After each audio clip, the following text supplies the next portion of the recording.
Hey everyone, how's it going? I hope you're all doing great, as I always say, staying happy and healthy and all that good stuff. And in this video, a funny coincidence happened. Half of the stories ended up being from Colorado, and the other half ended up being maybe, possibly, dogman encounters. So, if that sounds like your cup of tea, then definitely pull up a stump with me, and let's jump into it. Thank you for watching. And I know it's not really a funny coincidence, but I hope you get what I mean, So this happened in the summer of 2020.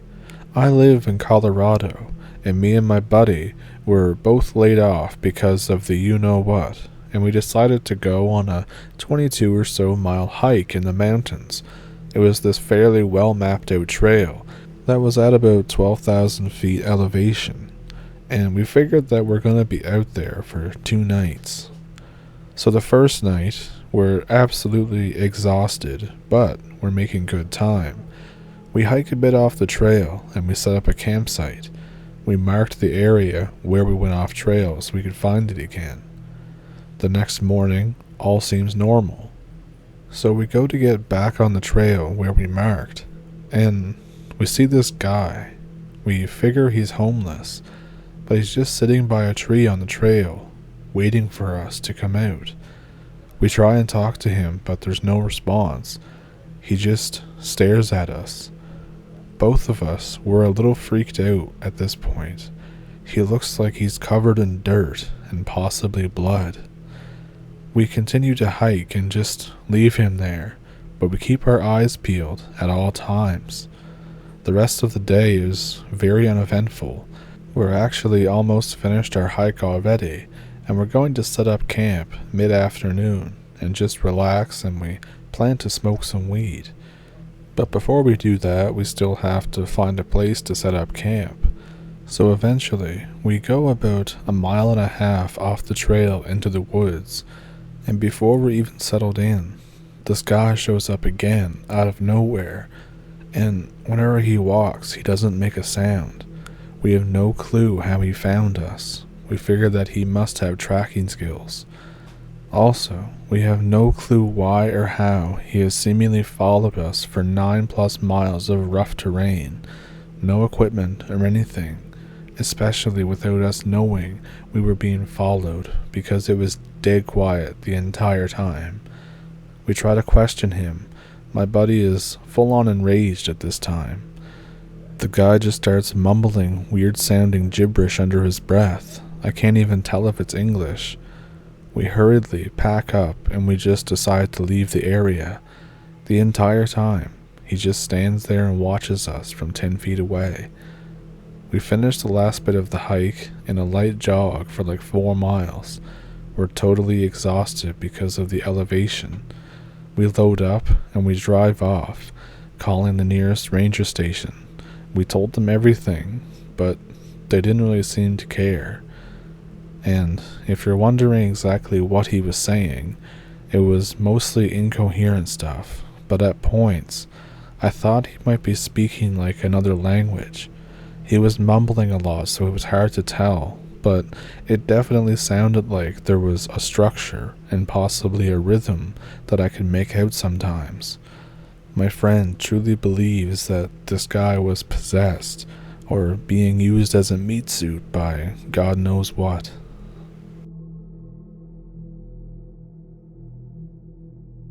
So I live in the deep south, in the middle of the woods basically.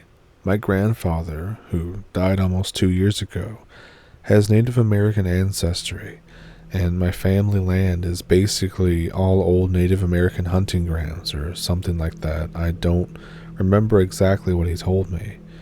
He used to tell me stories, though, about when he was a kid and how all the old people used to literally board up the windows and doors every full moon. Years later, I'm tracking the deer probably about 1 mile from my grandfather's house. I have a tree stand in one of the trees, and I go there and I decide to stay there until I see some deer.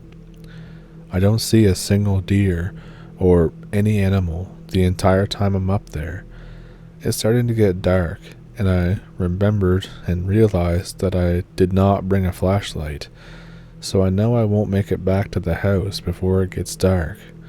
I decide that I have to stay the night in the tree stand. I fall asleep for a few hours, and I start to hear something crash into the woods. I'm now fully awake, and it's pitch black out except for a full moon. I don't think anything about it at first. I'm just thinking it's a family of deer running through the woods or a buck scratching trees with its antlers. The sound gets closer and closer, and it sounds a lot louder than what I thought it was. The sound is like a truck driving through the forest. It starts coming from almost all directions. I'm getting kinda scared now. Suddenly, it sounds like something is trying to climb my tree stand. I feel the tree jerking around like it's about to fall over. I want to get down and run for it and take my chances. The metal ladder at the bottom of the tree stand is broken off, and since I can't see anything, I'd probably break my ankle trying to jump it. I load my shotgun with some game shot slugs, and I start firing at the ground. I hit something. It sounded like a huge bear, but we don't have bears in this area. It cries like a dog and runs away. Other noises follow it. Finally, the sun comes up hours later without having another incident. I have to jump down and hike home, paranoid as a squirrel. I make it home, but I'm really shaken up.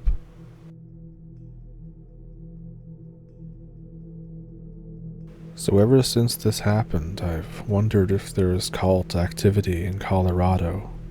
Back in 2016, I was turning 23, and I decided to take a trip from Central Texas to Colorado Springs, where my uncle lives. This was for my birthday, which, ironically, is on October 31st. My friend Sam and I set out for Colorado on the 25th, and got there on the 26th. We spent the first 4 days doing touristy stuff, going through head shops in Denver, the Garden of the Gods, and Pikes Peak, in that order. So the night before Halloween arrives, we were sitting in my uncle's backyard around a fire pit, smoking. I mentioned that I haven't been camping in quite a while, and my friend jumps at the opportunity, and he immediately starts planning a camp out for the next night. So Halloween arrives, and we start packing for our camping trip. We throw in some blankets, a tent, and some cooking supplies and flashlights. I borrow some bear mace from my uncle, and we headed out toward White River National Forest. Specifically, this was on Henry Mountain, I think. Even just typing out the name again gave me chills. So we finally get up the mountain around 11 a.m. The campsite is set up by 12 with a rock fire pit in the middle surrounded by 2 logs, and my tent is facing away from the mountain and the forest. So fast forward, it's nighttime, and I don't exactly remember what time it was, but we had been sitting smoking and talking since dusk. It starts to get too cold for a Texan's blood, and we go in the tent to warm up. I wake up sometime later in the dark, and I'm no longer feeling a buzz, and I'm freezing my balls off, to be honest. I realize that we packed like idiots, and we are thoroughly unprepared for a night on top of a mountain. I wake Sam up and say we should go to the Forerunner and sleep back there. He agrees in less than a second. So I unzip the tent, and I take a knee to tie my boots, while my friend starts gathering up the blankets and pillows. I look at the fire pit that we had made, but it looked like someone had messed with it. Like somebody had done something with the ashes, and half the rocks from the pit were gone, with no trace of where they went. I shrug it off that I fell asleep first, so I figured that Sam probably did it for some reason while I was sleeping. So we jog over to the Forerunner from the cold, and I threw the blankets and pillows in. Sam jumped in, and I closed the hatch. So an hour later or so, my friend is snoring away, and I'm wide awake. I can't get the fire pit out of my head. It was so uncharacteristic of him. He wouldn't mess with the fire pit that we spent all afternoon making. I eventually give up and decide to have a smoke, so I move to the driver's seat by just crawling from the back. I take a look around, and it's nothing but darkness. It was like my windshield had become a portal to the abyss. I put a headphone in my right ear, and I grab my pipe, and I start loading it. Then I heard something. I pause the music, and I lean forward, using my arm against the door to steady myself. I was listening for anything out of the norm, and my friend's snoring didn't help, so I pushed his head, and he kinda woke up. I heard him ask if I was smoking or not. I give him the pipe, and I say, "Shut the hell up and listen, man." Suddenly, we heard a click. Both of us heard it. I could see the reaction on his face. I turned back to look, and I put my arm against the door. Then I felt it in my right arm, a slight vibration in the door every time I heard a click. Then it hit me. Someone or something was trying to open the door.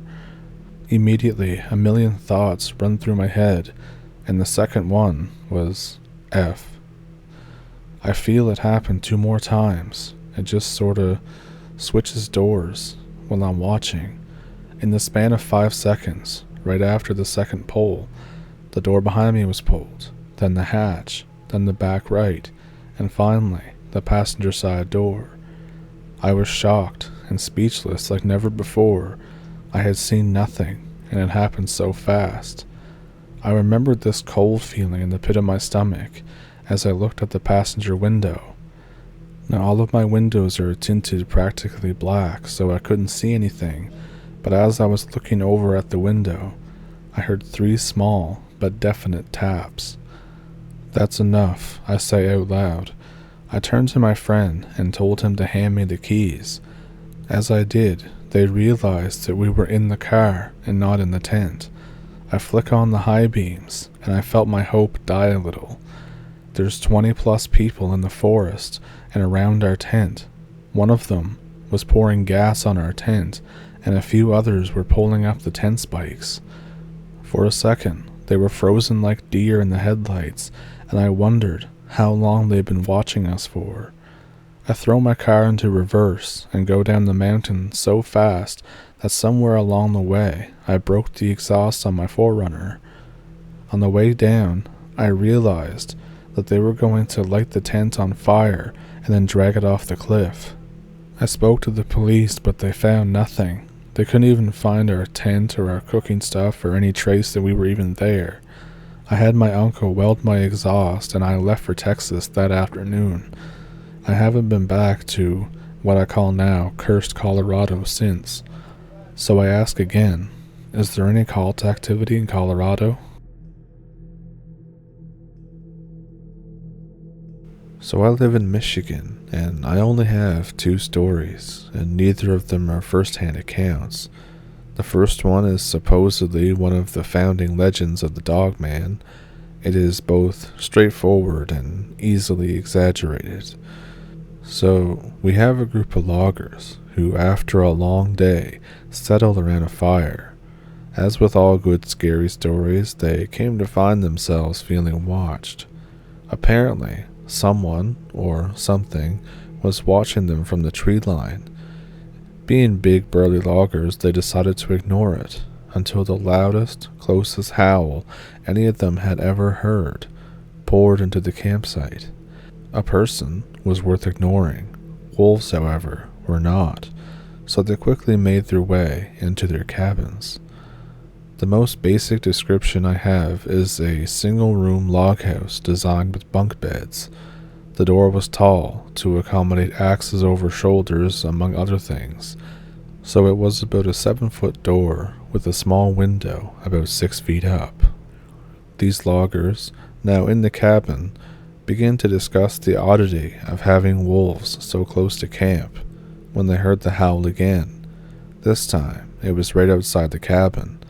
None of them having a gun at the time, they decided it was best to block the door and wait till sunrise to try and chase the wolves off. This is when they hear some guttural gibberish, Something close to words, but not quite. The sounds made their way around the cabin until they reached the door, when, in the window, they could see the face of a very large, dog-looking thing looking in. I cannot give specifics on the breed, but we can imagine it's very mean-looking. Given the period, the few loggers ran through some cheap prayers, and the hound retreated. In the morning, they can find no sign of wolves, other than some very large paw prints walking around the cabin. The legendary part, the prints appear to be bipedal. Now, the second story is more modern and happened to a friend of mine. Given the vagueness to some aspects of the story, I believe he's telling the truth. So my friend is a longtime hunter, and back when he was 16 or so, he would go deer hunting with his uncle every year. At the time of the story, they were hunting a bit farther north in the lower peninsula than they used to. He's just a few hours northeast of Traverse City. My friend was situated up in a tree stand facing north. His uncle was about 50 yards south facing east. Taking advantage of the budding technology of texting at the time, the two would send silent messages to each other of anything they spotted or anything like that, even just oddities. It was a few hours to sunset, and my friend got a text from his uncle that said, "There's something under your tree stand." My friend could not see directly below him without causing a racket, so he simply asked, "Deer?" "No, it looks like a bear maybe." "You see the mom?" "No, hold on, it's standing up." "It's probably a bear." "No, hold on, don't move." Now my friend decided to stay still. His uncle approached, and he heard something scurry off to his left. So when he looked down, he says that he saw something that looked like a huge dog running off into the bush until he lost sight of it. His uncle called him down and quietly told him that it was trying to climb up into his tree stand. So he approached and pulled out his handgun. Now, my friend immediately suggested that it was just a bear, but the uncle insisted that it was not a bear, because it tried to climb up the tree stand and not just in the tree. Making matters worse, it wasn't scared of them. It only ran off when he literally pointed a gun at the animal, like it knew what it did.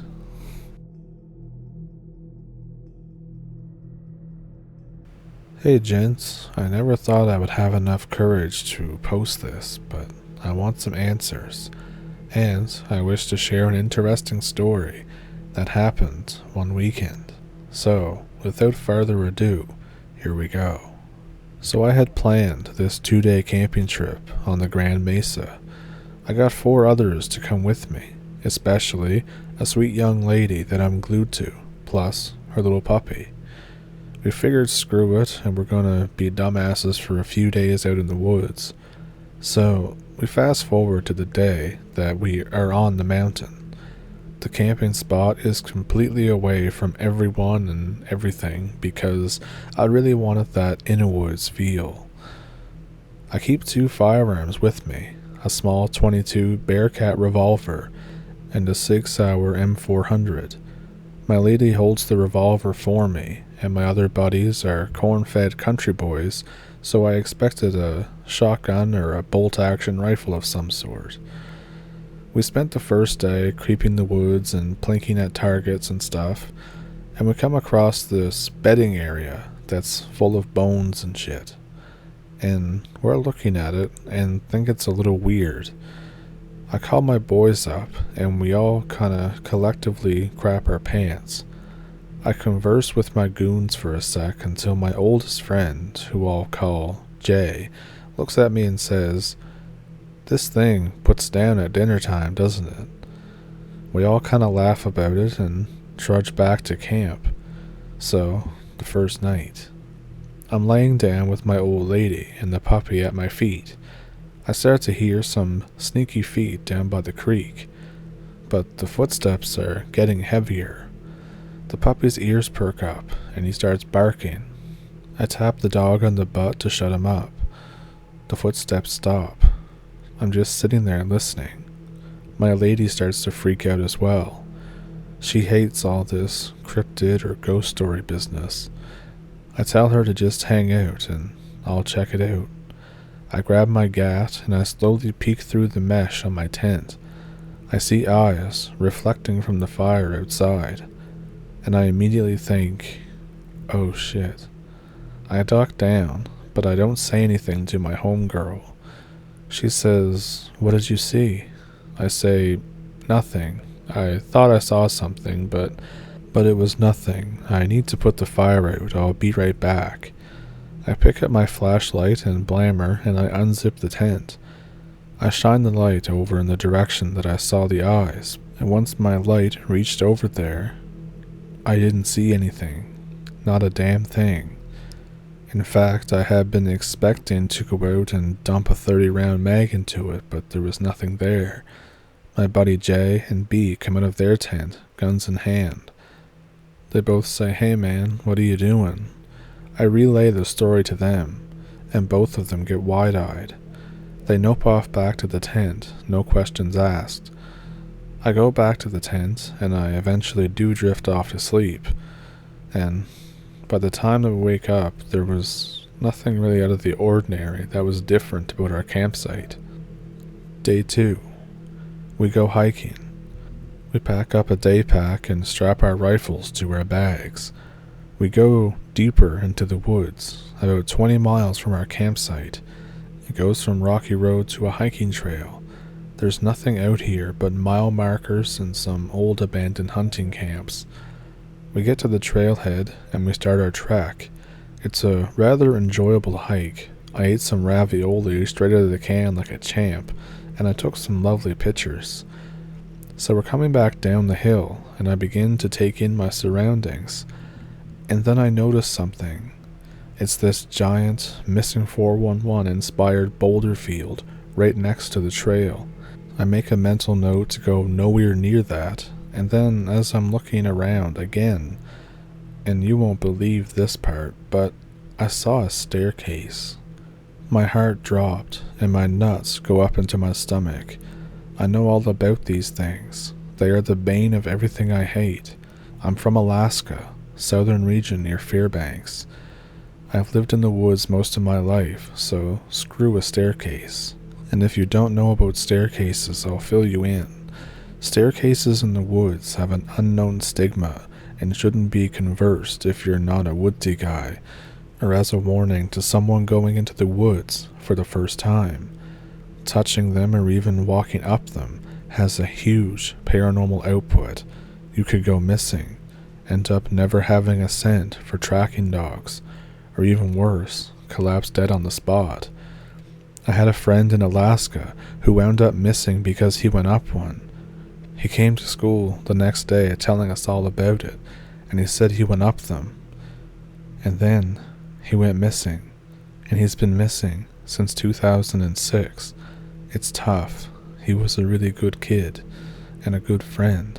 So back to my surroundings. My friend notices it, and he asks me about it because I'm visibly shaken up.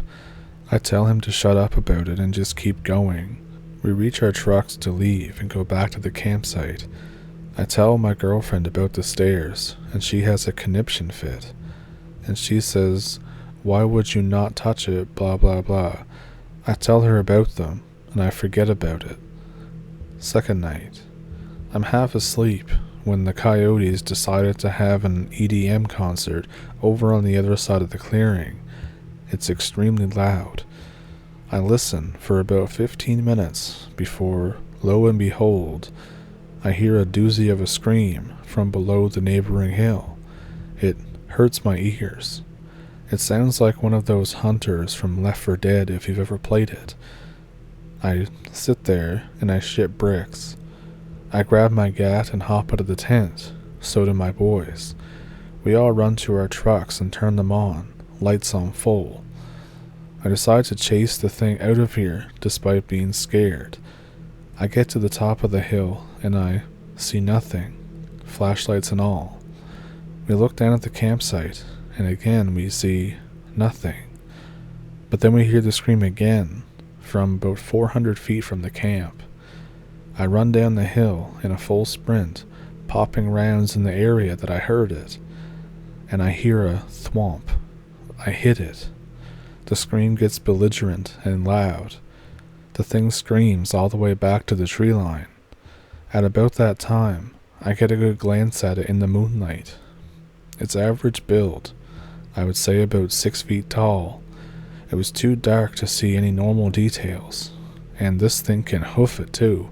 It broke 100 yards in about 10 seconds. We ran back to camp to check it out. My girlfriend is visibly shaken up, and so am I. I stay outside the tent all night alongside my boys.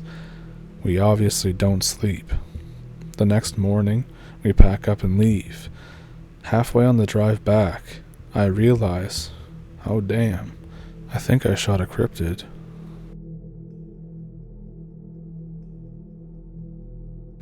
I just had a freaking terrifying experience happen to me and my mates. If you guys don't know, there was a long-time tradition in northern Michigan called polar bearing. It is basically just camping in a dugout snow cave or a tent in the middle of winter. Me and my friends went up to Gaylord, I know, stupid name, right? To hike and camp in the forest. We were all major shitheads and brought our AR-15s, various handguns, and my one buddy brought a Saiga. Our plan was to hike to the campsite and then go shooting varmints later in the day. We got to the trailhead and we got our stuff ready for a hike. There was no one else on the sign-up sheet for staying the night, so we were all pretty happy for it to just be us there. We hiked for a few miles until we found the campsite. The place was a wreck. There was shit and trash thrown everywhere. We were pretty pissed at the previous hikers for just littering and leaving it such a mess. We used to be Boy Scouts and our motto was "Leave not a trace." So after we had finished cleaning the campsite, we split into groups to go find some small game. I went with my buddy Dakota, he's the one that had the Meme Gun 2000, to try and track down some small critters. This might be the time to mention that I had a 22 on me for red squirrels. They're some tasty buggers. We start walking through the woods until my buddy finds some prints in the snow and mud. They were a bunch of coyote tracks, but there was one set of tracks in it that looked a bit weird, as the paw was too big, and the spaces separating them were all off. Dakota didn't care much about the specifics. All he cared about was bagging a few coyotes. So later that evening, it was getting dark, and I wanted to go back to camp. We didn't have any NVGs or any of that fancy stuff, so the chances of getting something was minuscule. I had been getting bad vibes all day because of all the black squirrels I saw. I'm superstitious and they are a major bad luck, and if you kill them you can supposedly get cursed. I digress. My buddy Dakota wanted to stay out longer, and he and I bicker until we hear a familiar yipping. Coyotes. Dakota gets his stupid shotgun up and shoots the slug where the yipping was coming from. I scream at him to stop because we hadn't even seen them yet, let alone had time to aim at one. I turn on the spotlight I had brought, aka just a big-ass flashlight, and I started surveying the forest.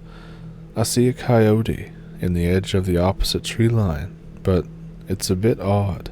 For one, it didn't bolt when it heard the shotgun, and it was on its hind legs. The thing was standing up, and on closer inspection was way, way larger than a coyote. My friend shot at it, but it ran just as he fired.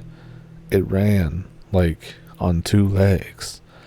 We were super freaked out at this point, and we booked it back to camp. As we ran, we heard it howling, and almost pissed ourselves. We got back to the camp and told the rest of our friends what we saw and that we should probably leave. They laughed at us and asked us if we'd been drinking. We kept on trying to get them to leave, but they just continued to laugh at us, until my friend Kyle saw it. It was just at the edge of the campfire light, watching us. Kyle was having none of it and shot it with his Glock. Wrong move. All that did was piss it off, and it started screeching, and it ran out of sight. All of us are scared out of our minds by now. We don't even pack, we just grab our rifles and start heading for the trailhead. We haul ass, but whatever that thing was, we heard it coming from behind us. I was taking up the rear and swiveled just as the thing was 5 feet from me. I unloaded my entire magazine into it. I had already almost soiled myself at this point, and I was starting to run as fast as I could with the rest of my friends. We heard more of the howling the rest of the way, but we never saw another one of those things. We made it to the car, and once I got cell signal, I called 911 and told them what happened. The operator, again, asked if I was drinking. So my buddies go to the nearest ranger station and tell them what happened. They say some shit like, "You guys ran into starving coyotes," and we say, "That was no coyote." They let us stay there until dawn, and then took us back to our camp in a Kubota. On the way, we find my spent brass and a shit ton of blood. They say I must have hit one, and that the others dragged away its body to eat. Our camp, though, is a total loss. Everything is thrown everywheres. Rangers help us clean it up, and still tell us that it was just starving coyotes. I just got back at 6 o'clock, and I have no idea what to think about this.